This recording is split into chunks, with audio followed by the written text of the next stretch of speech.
okay, we talked about supply, we talked about demand, and now we put them together, and here's supply and demand. And this looks just like our supply and demand did from back in chapter 3. So where the two meet, that determines the price, or in this case, the wage. And where they meet in the quantity determines the employment, so this is the number of jobs. So wages and number of jobs are determined by supply and demand, just like every other market. The thing to remember here is that the supply are the workers and the demand are the employers or the firms. So it's kind of backwards from when we're looking at a regular product. And just like in supply and demand, things can shift, right, to change the wage and the number of jobs. So if we look at what happens when there is an increase in the demand of labor, so in this example, an increase in labor productivity caused an increase in the demand, so it shifts out. Here's my new equilibrium point, so that caused wages to go up and the number of jobs to go up. So in this case, workers are very happy, aren't they? So that's really, the shifting is exactly the same as it was in chapter 3. Here's one where there's an increase in the supply of labor. So an increase in the population caused the supply to shift to the left. And here's my new equilibrium point. So that causes wages to go down. The number of jobs has gone up, but the wages have gone down. So workers in this case are probably sad because, and you can get the same type of thing when an increase in minimum wage. Well, then we got a surplus because more people will be entering the market, but we can't lower the wage in that case, and so that will cause a surplus of labor. Should you fear robots? So this is back to the technology thing, and do you have to worry about your job getting replaced by a robot? And the answer is, it depends what kind of job you have.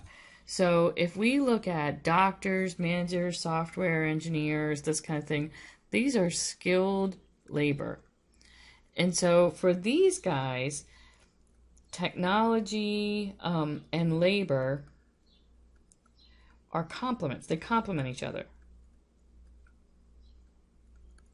So if the more technology comes in, the more productive these people can be, which increases the demand for these things. So we have more jobs available and we have higher wages. So if you're in a skilled labor job, then technology is your friend. It makes you more productive and therefore increases the demand for labor, which will keep wages up high and keeps the number of jobs. However, if your type of job is what we call an unskilled labor, then technology and labor are essentially substitutes for each other, which means the technology could be replacing the jobs. Jobs get automated, that kind of thing, and so we see a decrease in the demand for labor. Here's the new equilibrium point. Wages are going down, and there are fewer jobs. So fewer jobs and lower wages. That is a double whammy for jobs in this industry. And lower wages. So that's the type of thing where you want to make sure you're on the right side of that, if you will. So and this is the market for as people. This is another thing. So people enter. Let's talk about healthcare. So there's an increased demand for that. People enter that market. Everybody's coming out saying, hey, I'm going to go into healthcare because there's lots of jobs there, which there were. But the increase in labor will end up actually causing the wages to go down there. So let's talk about differences in wages. Really what we're talking about here is, why do some people earn more than others?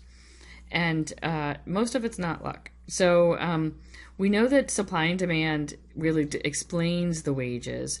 There are some other things in here, but really a lot of it's still related to the things that we talked about. So as an example here, it really comes down to this marginal revenue product of labor. So why are baseball players paid more than college professors? Clearly, what college professors do is way, way more important than baseball, right? We all know that, right? But this may shock you. I don't get paid as much as a professional baseball player. So it's about revenue. It's about supply and demand. So that's part of it. There are, probably more people that can do what I do, or more people that could be teachers, qualified to be teachers, than to play baseball at a professional level. So you've got supply and demand in there, and the supply of those workers is lower. But then again, there's a lot more teaching jobs out there than professional baseball jobs. So few people have the skills to play at a professional level. But we also talk about the revenue. So how much revenue am I actually producing for my employer versus how much a professional baseball player is? So a highly skilled baseball player, talk about one of your top guys, they're going to have people, it's going to attract people to attendance, it's going to attract viewers, merchandise sales are huge. And so most of the people taking my class would also be taking it if somebody else was teaching it. It's not too many people come to HCC just because of me, which means they could swap me out and somebody else would produce exactly the same amount of revenue for them. It's probably not the best example because we're not a profit business, but you know what I mean.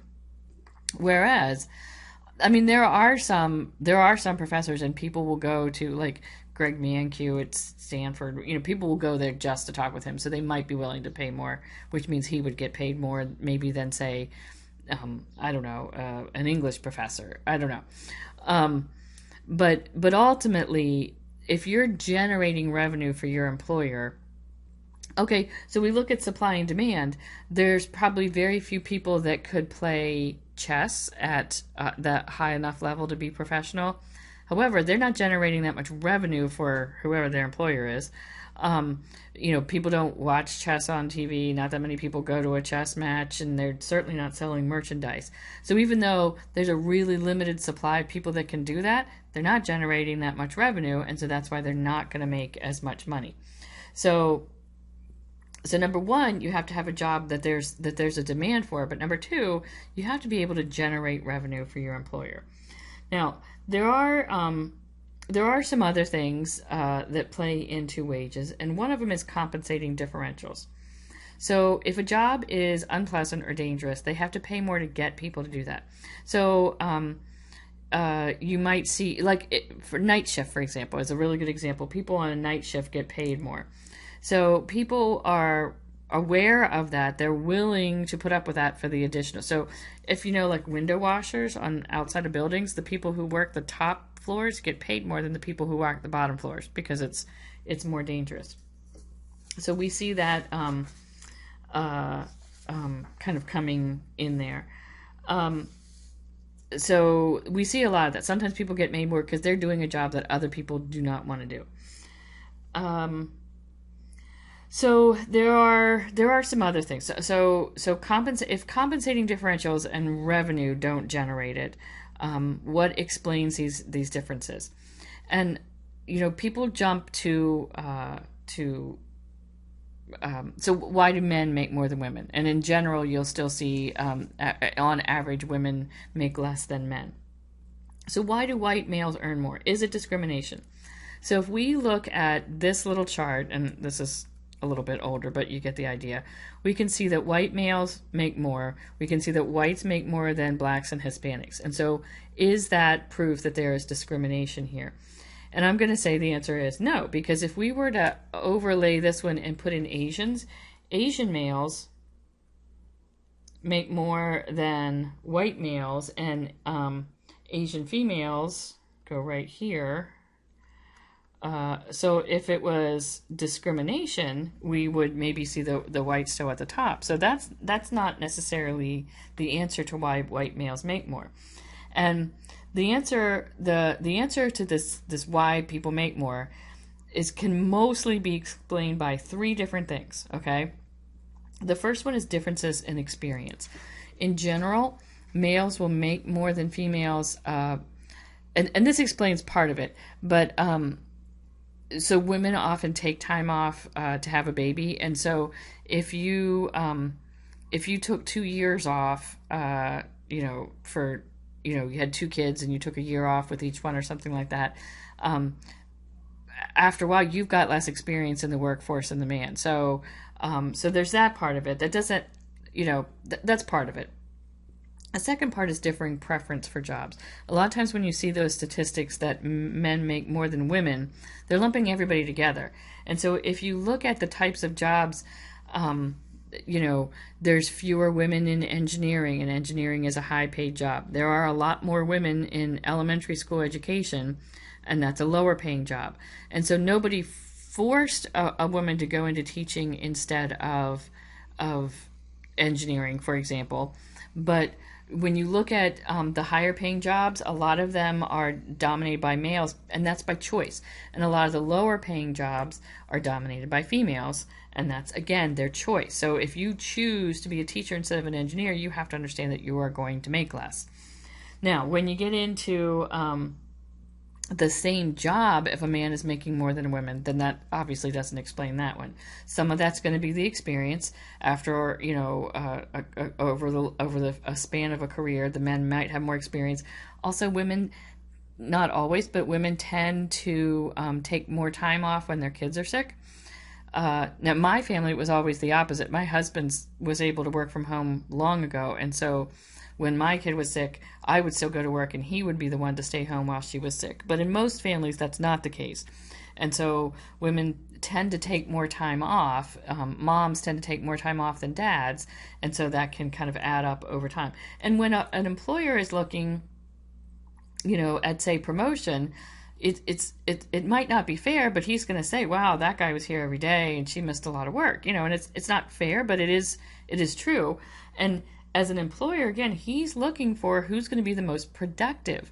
And if the guy is here more often than the girl, then he's getting more production out of that guy.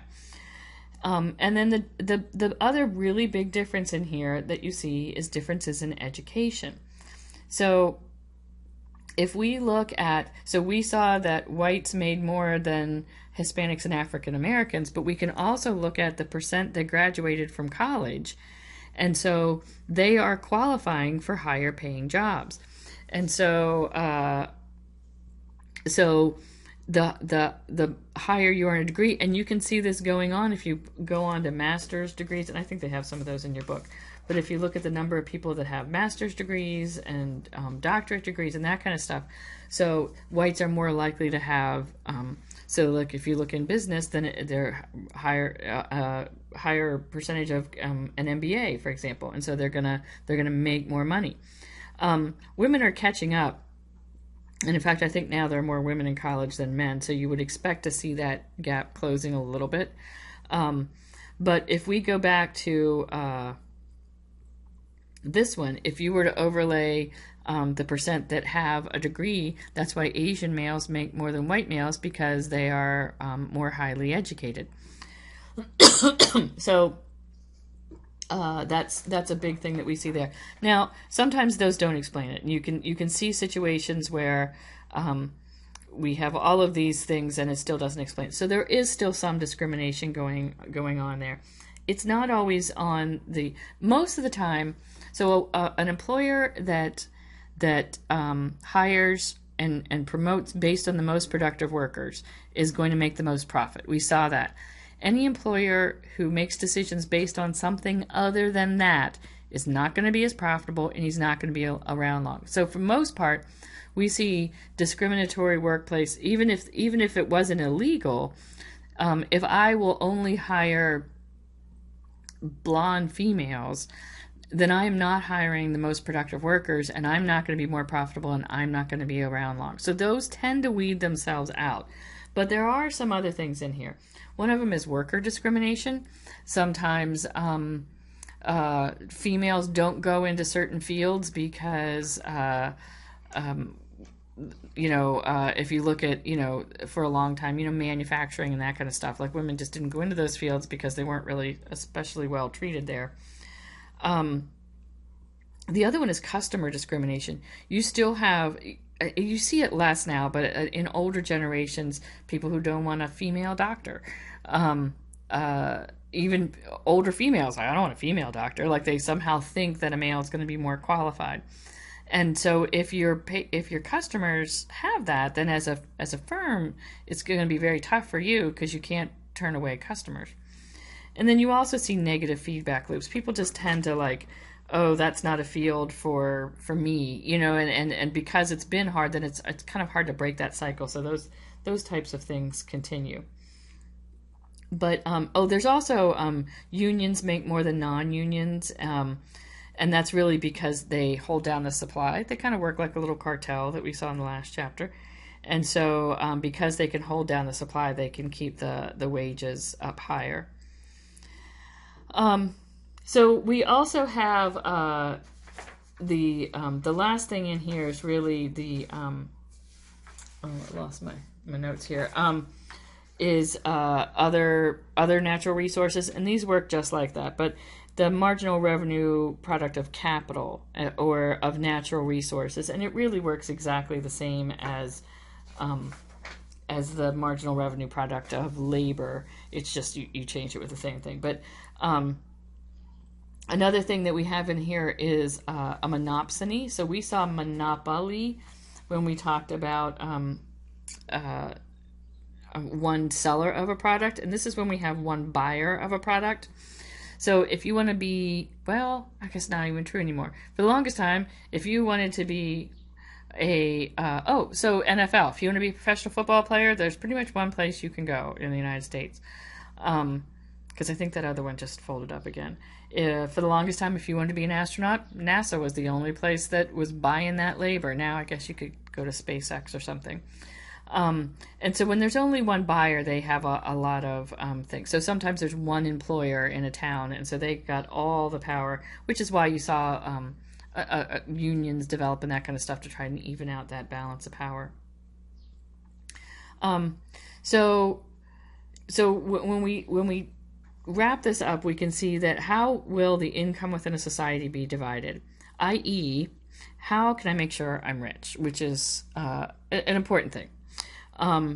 We know that the factors of production, including labor, it's marginal revenue product. How much revenue are you producing? How productive are you? And are you producing something that can generate revenue for your employer? Each person receives income according to the marginal revenue product that they can do. So having a skill that people value, and having a skill that complements technology and not being replaced by technology, and being productive at what you do. So this is the marginal product theory of income distribution, which means the people that have the skills that employers want are the people that are going to earn the money. And that's really where it comes down to. Oop, there goes my dog. The key to receiving more income is having greater amounts of high value factors of production. So that could be, natural resources like land, or your own labor. And so there's just one practice problem I wanted to look at in here. On the end of the 19th century, we had a huge immigration wave. I think that was like the Great Potato Famine. And so according to that, but normally we would think that, so here's the demand and here's the supply of labor. And so big immigration means lots more people coming in, right? And so that should be driving the wage down. However, at that time, we saw wages going up a lot. And so here's supply too. And so why were wages going up? And the reason I wanted to look at this is we see this a lot now. We see that, if we let immigrants in, that's going to drive wages down. It's going to hurt American workers because it's going to drive wages down. But what this doesn't factor in, and the reason that wages rose at a rapid rate, is because these people aren't just sellers of labor, they are also buyers of products. And so all those extra people are buying stuff, and so the demand for labor in all kinds of things went up. And so we go here, and so wages actually rose. So we started out here at 1. And rather than going down, wages actually went up. because these people are also consumers, and so the demand for labor in all kinds of areas is going up. So that's something to consider when we look at, like, kind of immigration things.